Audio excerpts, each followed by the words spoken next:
tarde a todos e muito obrigado por terem vindo a esta apresentação do manifesto do Partido Aliança às eleições europeias de 26 de maio. Este manifesto é um sinal daquilo que nós queremos que seja a relação de Portugal com a Europa. A transformação, a mudança que tem de haver na nossa relação com a União Europeia, e é com este manifesto que lançamos um desafio. E um desafio aos partidos políticos concorrentes a estas eleições, para que participem connosco no esforço que tem de ser patriótico para mudar essas relações. Isso significa, em primeiro lugar, uma coisa muito simples. Significa que os deputados europeus eleitos na próxima legislatura, conscientes do que está em causa, e o que está em causa é, inclusivamente, a continuação deste processo europeu, como o conhecemos, pelo menos, têm de participar nele, trazendo ao mesmo tempo a Europa para Portugal. As medidas que apresentamos neste manifesto são medidas concretas, são transformadoras, são medidas que têm execuibilidade, ou seja, que são realizáveis, e tentarei torná-las o mais simples possível. Depois distribuiremos o manifesto. O manifesto apresenta-se em duas formas. Primeiro, num resumo de 21 pontos. No fundo, são 21 medidas, 21 propostas para 21 deputados europeus para o século XXI. Porque essas 21 medidas, nós gostaríamos que fossem, queremos que fossem, e propomos que sejam medidas partilhadas por todos os 21 deputados ao Parlamento. Porque só assim é que nós conseguimos que as decisões europeias e que a Europa não sejam um fenómeno de 5 em 5 anos em Portugal. E que no meio haja um absoluto de zero. Eu não estou a dizer que os deputados europeus, os deputados ao Parlamento Europeu, os eleitos em Portugal, como sabem, não têm obrigatoriamente de ser todos portugueses, são todos portugueses e vão continuar a ser, de acordo com aquilo que conhecemos das listas de candidatos. Mas eu não estou a dizer que eles façam mal o seu trabalho. Eu não estou a dizer que eles não trabalhem. Enfim, alguns trabalham menos. Mas isso depois falaremos. Agora, hoje não. Alguns trabalham menos do que deviam, sinceramente. Mas, além desse trabalho, há uma coisa que eles têm de perceber de uma vez por todas. É que Portugal não sabe o que estão a fazer.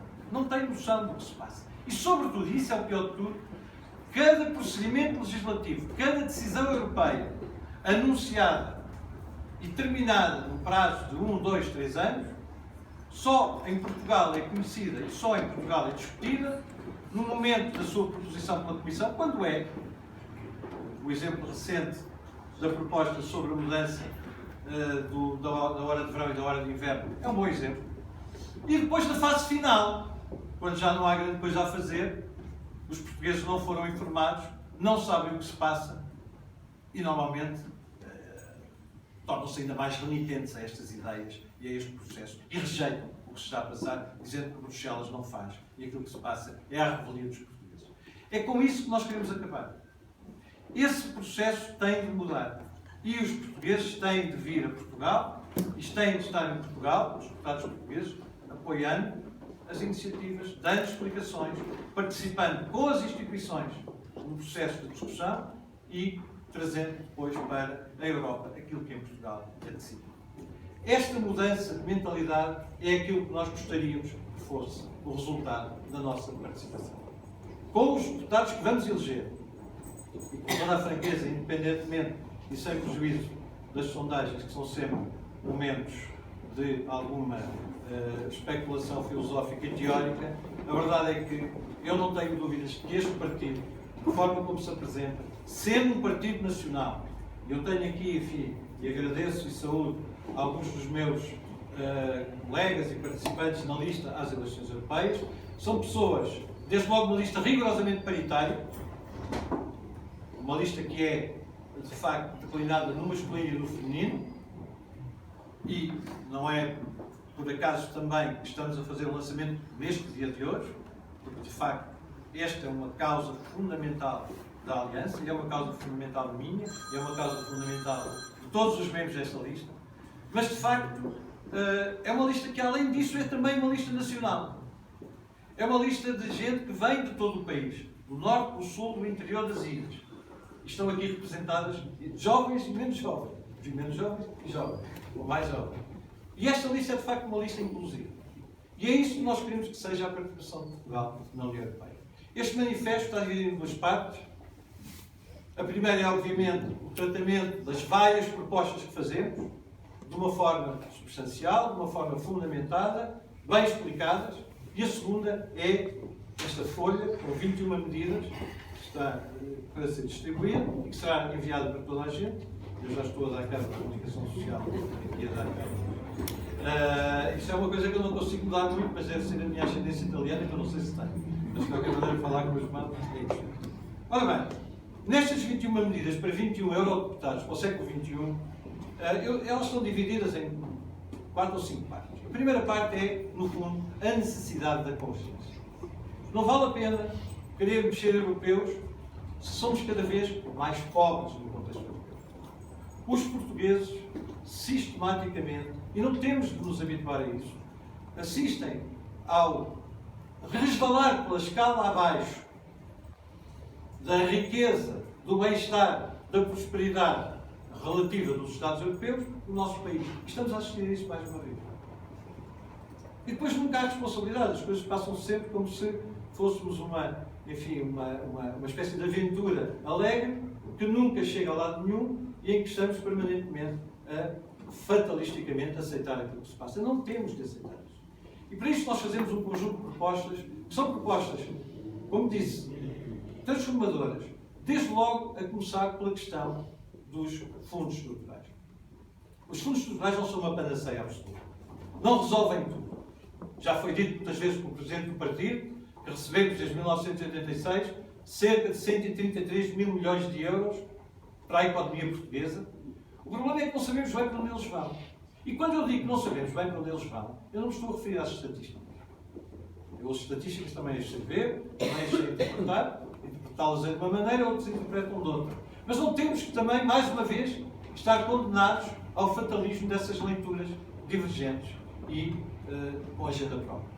Nós temos que ver, e aquilo que eu já comecei a fazer desde há algum tempo, é passear pelo país, passear porque o país é bonito, mas a trabalhar quando chego aos sítios com as pessoas que lá estão e, sobretudo, a perceber daquilo que é a grande queixa e a grande dificuldade de Portugal, que é, efetivamente, que esses fundos, que esses recursos cheguem à economia real, cheguem às empresas e que as empresas, efetivamente, contribuam para a riqueza do país. Portugal tem que ser um país de investimento e não é.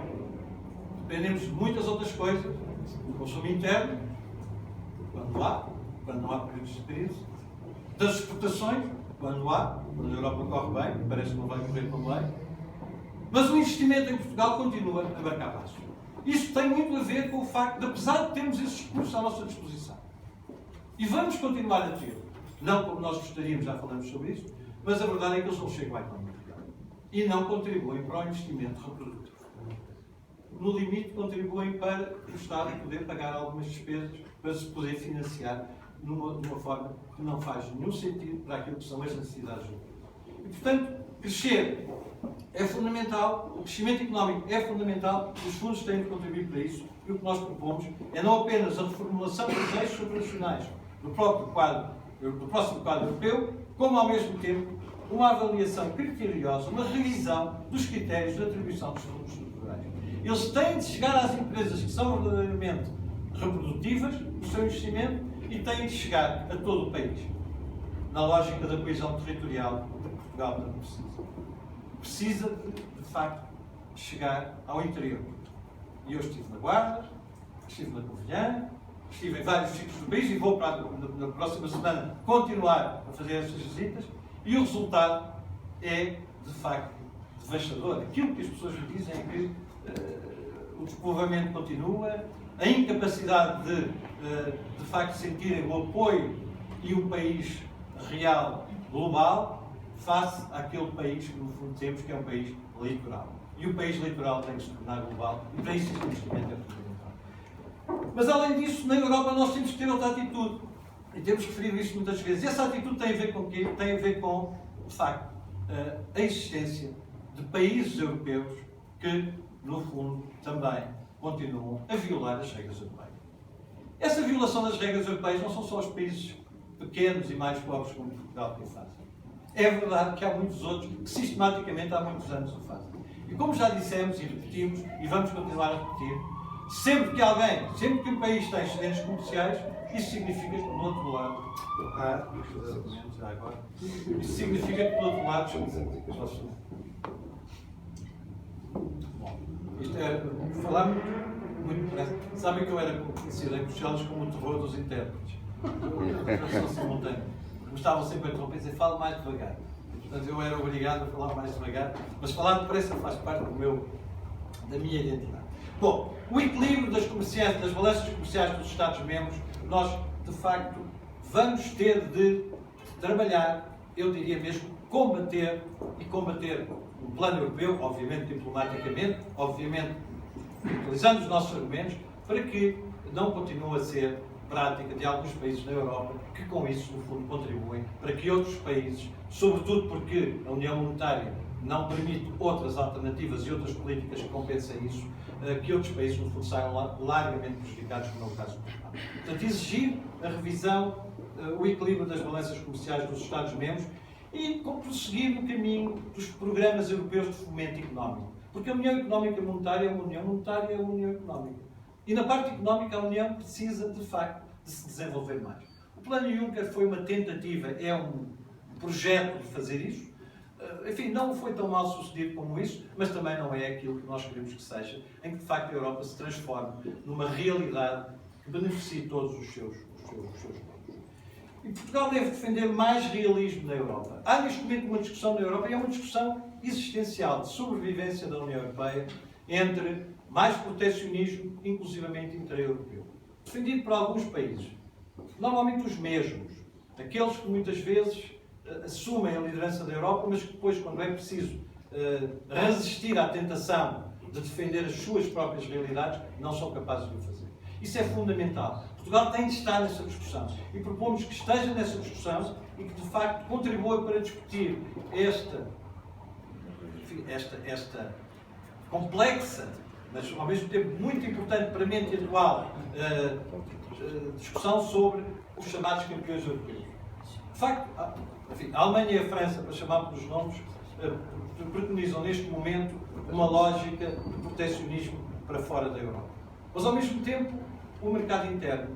E o presidente francês fez uma apresentação, fez uma carta aos cidadãos europeus, que é uma carta com a qual eu me identifiquei em muitos aspectos, mas que tem alguns problemas estruturais, alguns problemas. O primeiro é a falta de realismo. E o segundo é, no fundo, o dar menos importância ao mercado interno. Ora, o mercado interno é fundamental. E Portugal tem de conseguir, nessa matéria, ser um ator e, no fundo, defender muito mais realismo da Europa, também no que diz respeito aos investimentos que vêm de fora. Temos que discutir esse assunto. Temos que discutir, nomeadamente, e, por exemplo, os investimentos que vêm de países terceiros, que por vezes não respeitam aqueles que são os valores e os princípios da Europa, mas temos que o discutir com realismo. Mas temos de estar nessa discussão. Não podemos ser passivos, receptáculos das decisões alheias, que é o que temos sido. Depois, a questão dos fundos de coesão, obviamente que queremos o reforço dos fundos de coesão. Pois, não é novidade exigir isto, muita gente já o fez, muitos outros partidos já o fizeram, mas atenção, não vale a pena é fazê-lo e ao mesmo tempo dizer que não é preciso mais recursos. A Europa tem que ter mais recursos próprios. Se não tiver mais recursos próprios, não vale a pena pensar que consegue reforçar os fundos de coesão. Temos que encontrar essa solução, sem com isso onerar os portugueses, portanto, sem com isso criar impostos que sejam impostos, no fundo, obriguem os contribuintes portugueses a fazer um esforço adicional que não estão em condições de fazer. Mas temos, efetivamente, de reforçar os fundos de coesão. Finalmente, neste plano económico, a questão dos acordos comerciais da Europa com países terceiros. A Europa acabou de celebrar um acordo comercial, chamado Quarta Geração, um acordo com o Japão, mas tem outros, recentemente com o Canadá, e esses acordos são acordos que criam grandes oportunidades, que no fundo contêm grandes oportunidades para as empresas europeias. Eu não vejo em Portugal um trabalho de fundo sistemático junto das empresas, no fundo, a encorajá-las e ao mesmo tempo a ajudá-las a aproveitar essas oportunidades. É importante que isso seja feito. Portanto, este conjunto de medidas, que são medidas concretas, repito, em que o país tem que tomar uma posição diferente e tem que ter uma atitude diferente, face à Europa, mas também internamente, são exigências que fazemos neste manifesto. Depois, já foi feito e tem a ver com a percepção que os portugueses têm da Europa. mais uma vez, esta questão da nossa presença na Europa. Aquilo a que eu chamei mandato negociado, basicamente é uma coisa muito simples. E eu vou explicar isto de forma tão clara quanto possível, porque ela já causou alguma confusão a alguns espíritos em Portugal. Se a Assembleia da República é onde o povo português está representado de forma direta, elegemos os nossos deputados, então a Assembleia da República tem a obrigação de garantir que aquilo que se passa em Bruxelas é a vontade dos portugueses e que, ao mesmo tempo, o escrutínio é feito em permanência e que o governo, este governo, como os outros, mas estamos a falar deste e este que tem feito claramente, não pode decidir o que quiser a despeito dessa vontade dos portugueses que a Assembleia da República representa. E, portanto, é fundamental que a Assembleia da República, desde o princípio do processo legislativo na União Europeia, esteja informada e controle aquilo que o Governo vai fazer.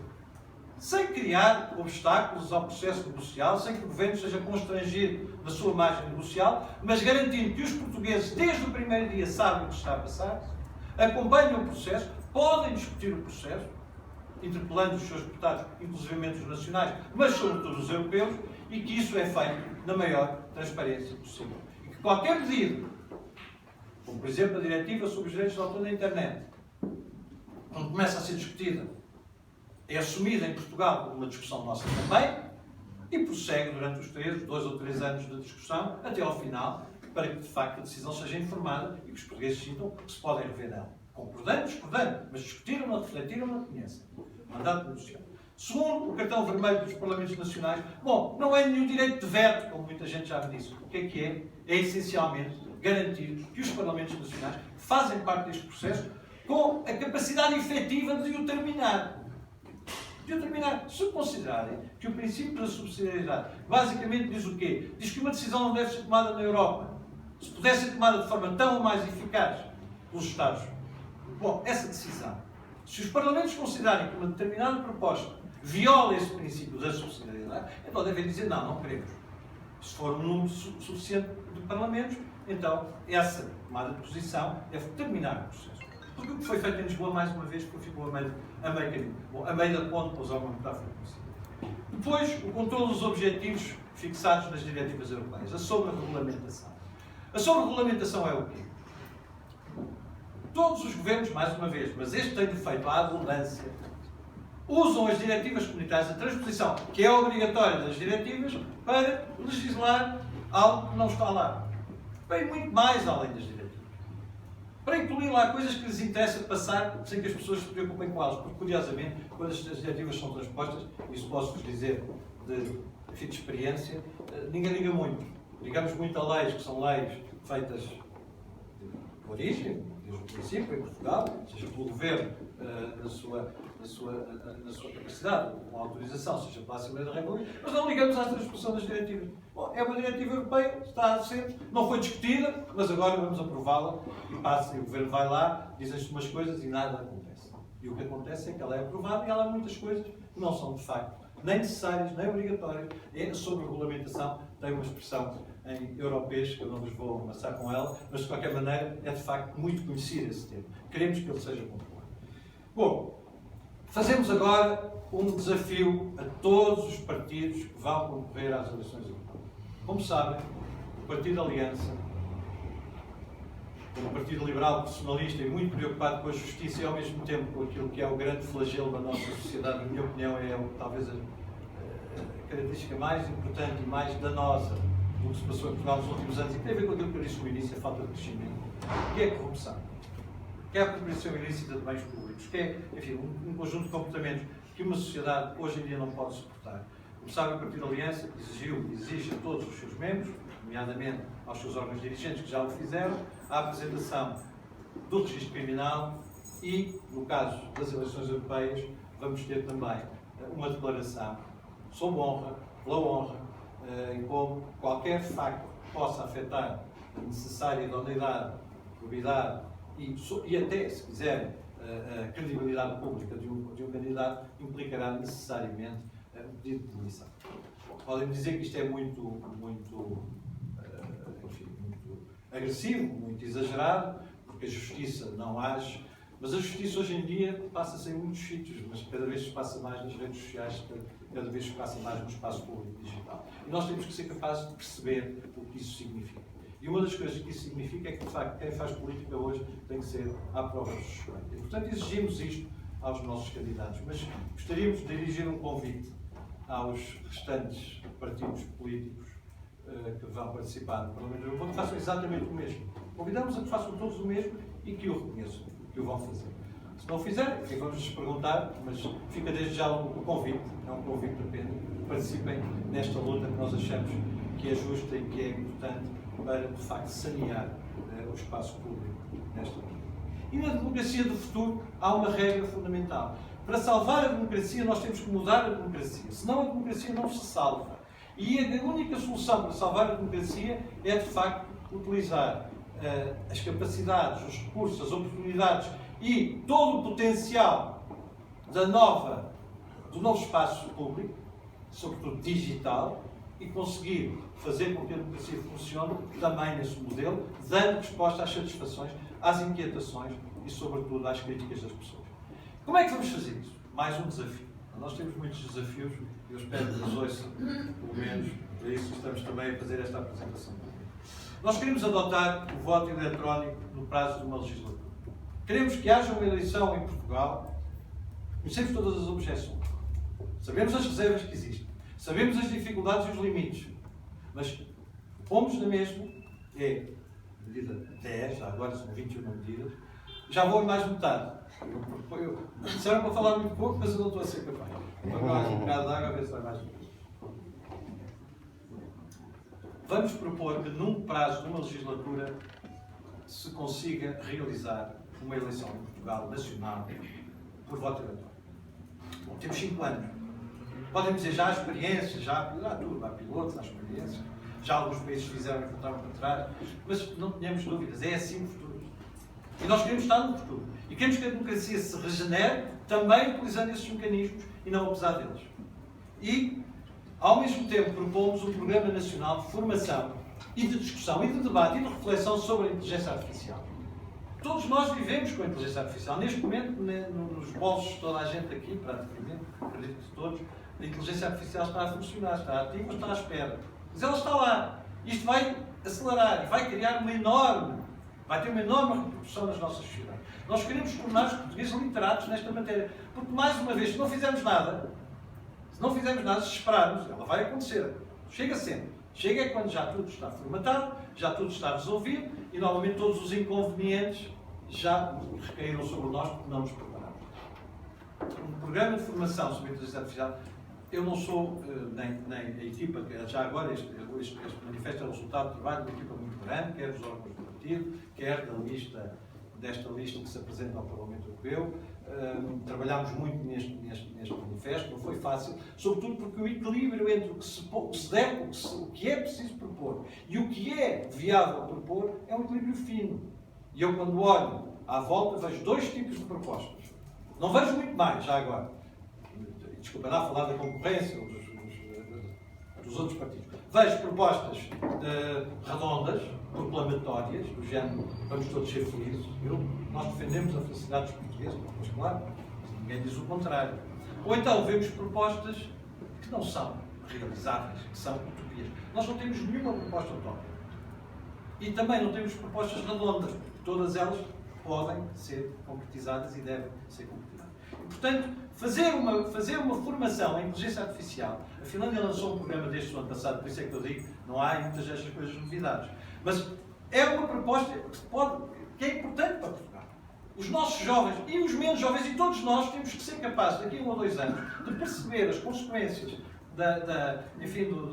deep learning, portanto, da aprendizagem das máquinas e da forma como isto está a acontecer. E o que é que isto vai ter como implicações na nossa vida, na vossa vida e nos nossos filhos. Como é que fazemos isto? Bom, trabalhando, estudando, formando as pessoas.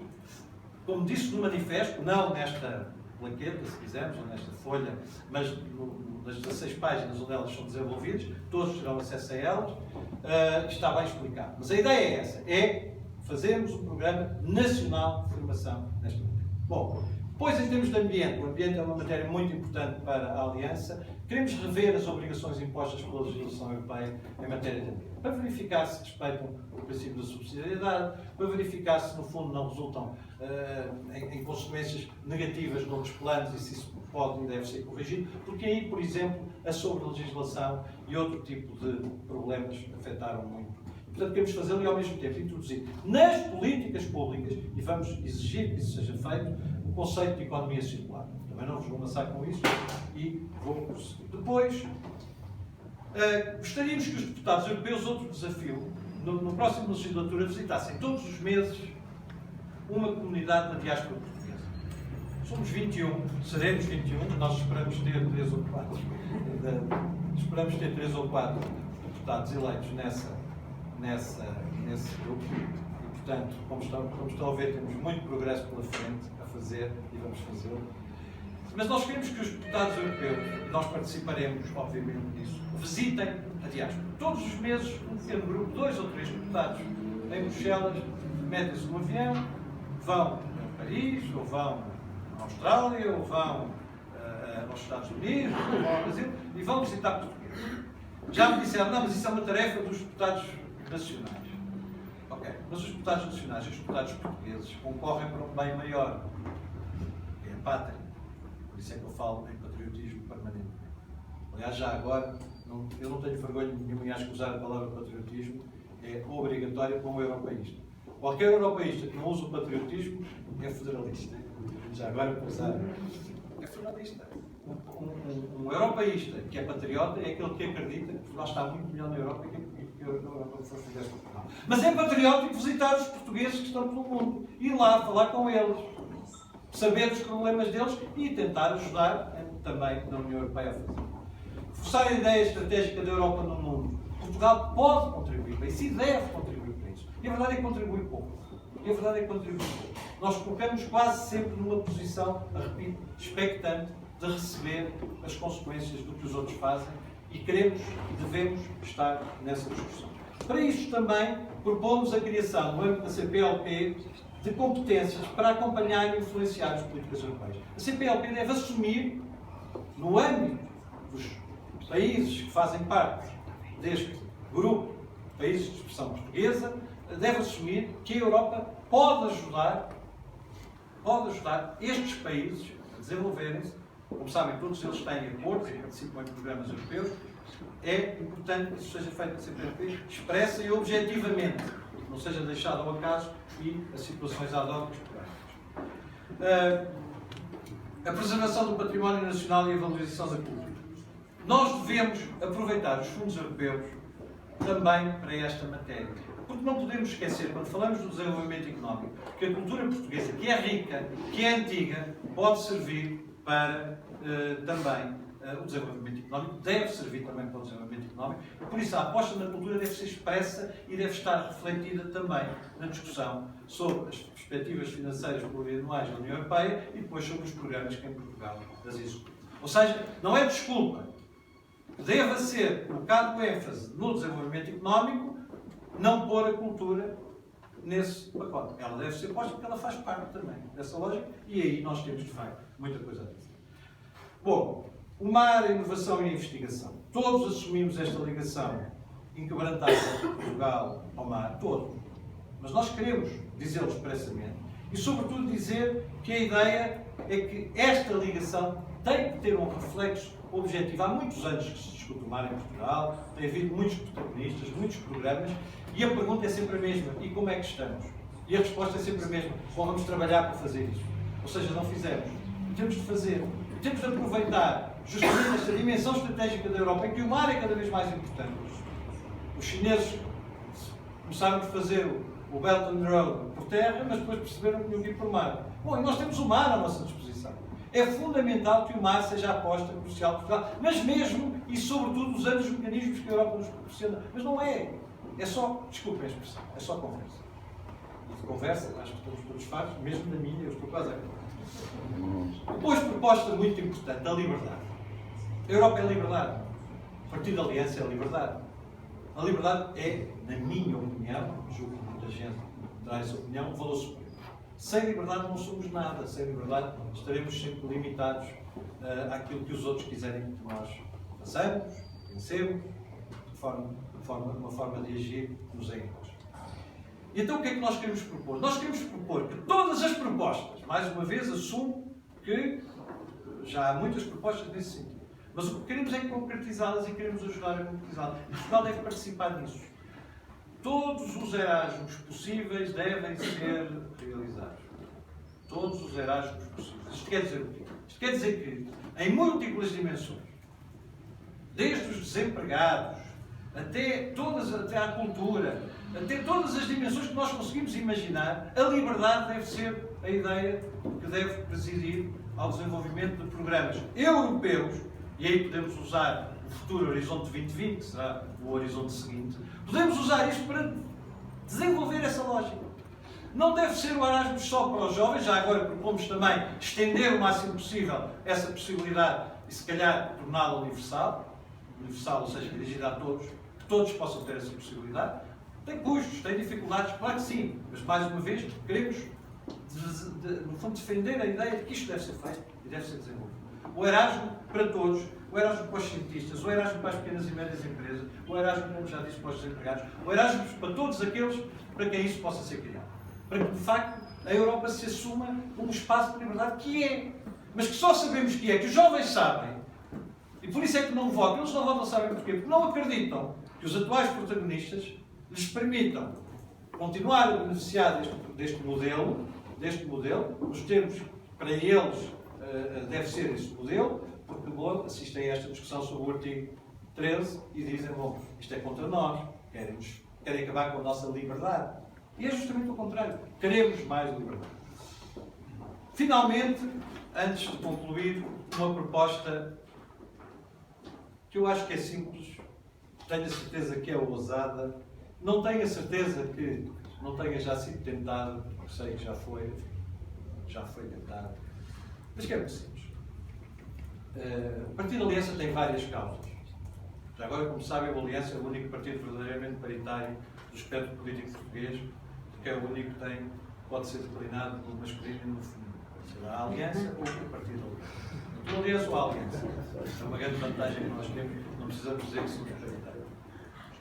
O Partido Aliança defende causas muito claras. São causas nossas. Obviamente não é preciso dizer, mas vou repetir, estamos a fazer esta apresentação neste dia que é dedicado à mulher. Sabemos que há muitas mulheres que não gostam da ideia das cotas, sabemos que há muitas mulheres que não gostam de ter um dia só para elas, eu conheço várias.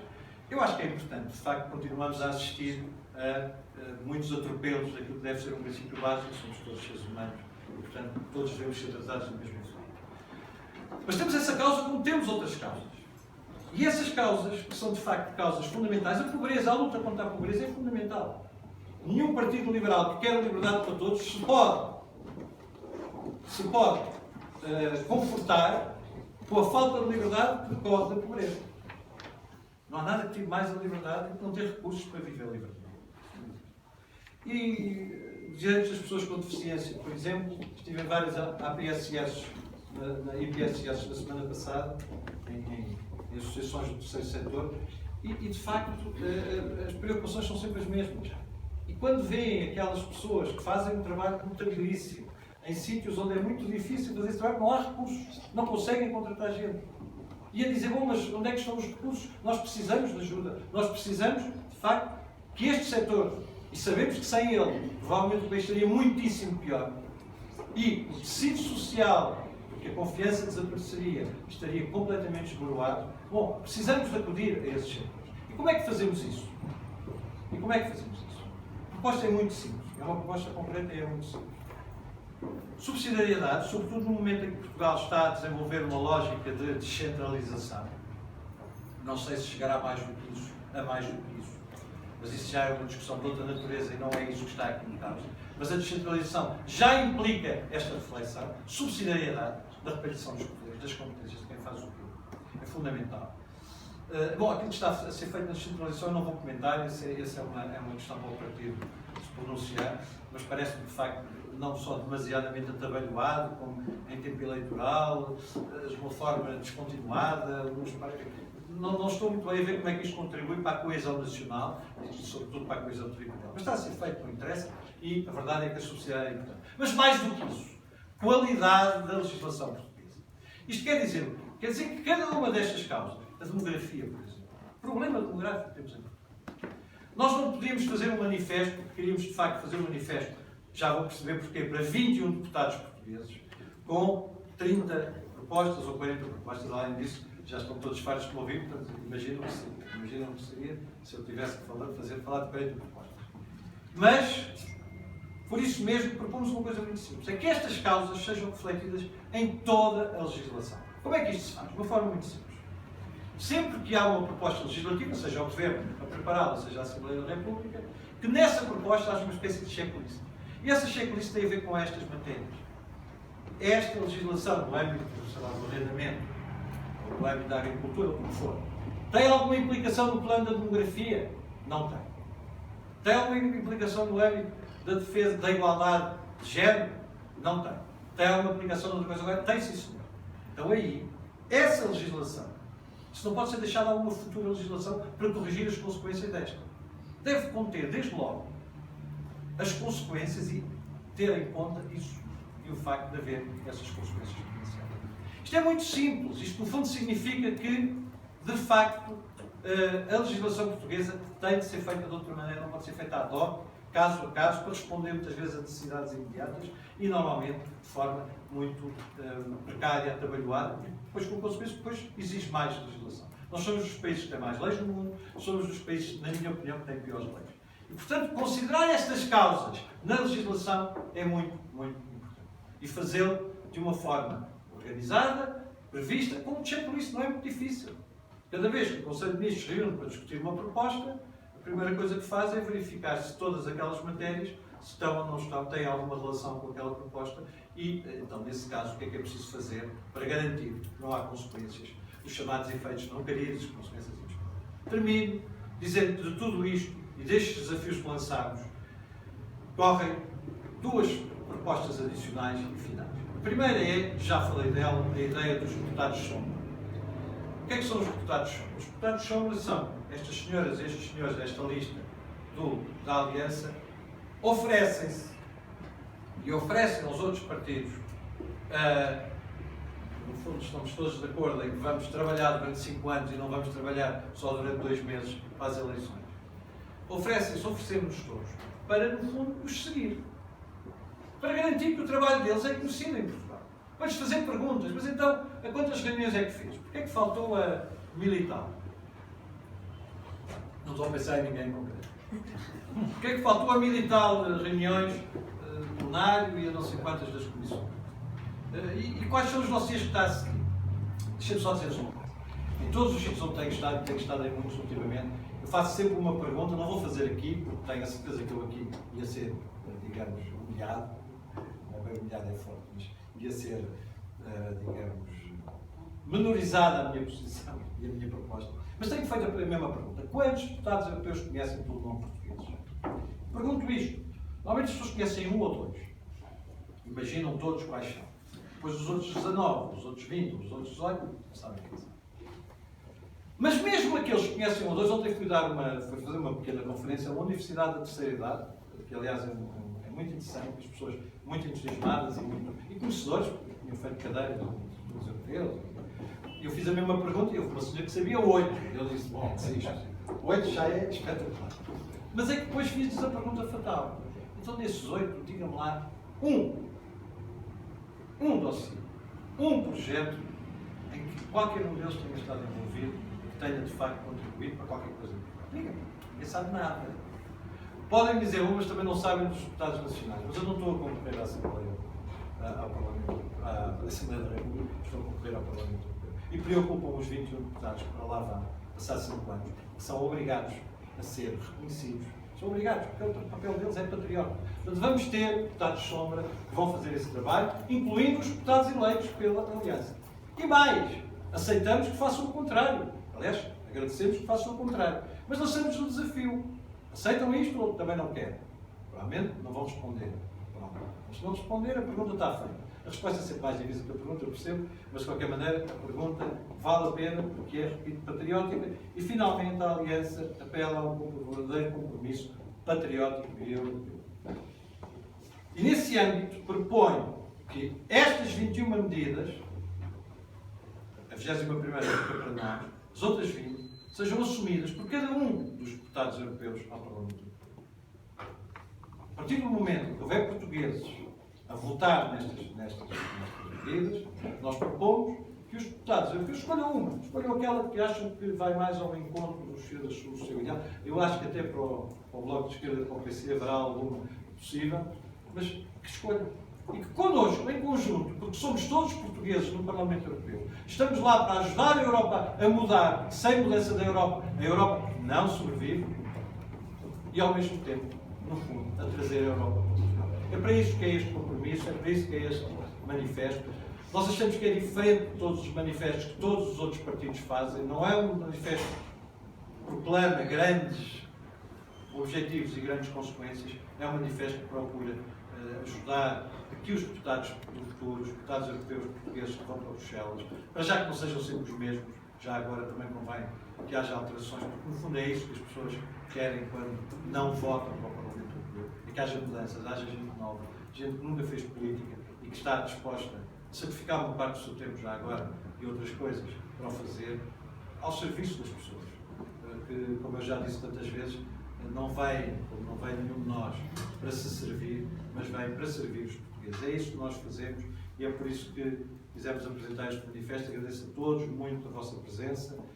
Estou à disposição, se as senhoras da comunicação social, neste caso, quiserem fazer alguma pergunta, aos meus colegas também. Enfim, não os apresentei, mas de qualquer maneira vamos todos trabalhar juntos nesta campanha, nos sítios onde estamos, em Lisboa, no Porto, na Madeira, nos Açores, na Guarda, em Trás-os-Montes, no Algarve. Vamos estar todos a percorrer o país e no fundo, a explicar estas medidas da melhor forma possível para que elas sejam percebidas pelos portugueses e para que, por isso, os portugueses nos deem a confiança que nós esperamos. Não apenas merecer, mas, sobretudo, ser digno dessa confiança. Dignos dessa confiança.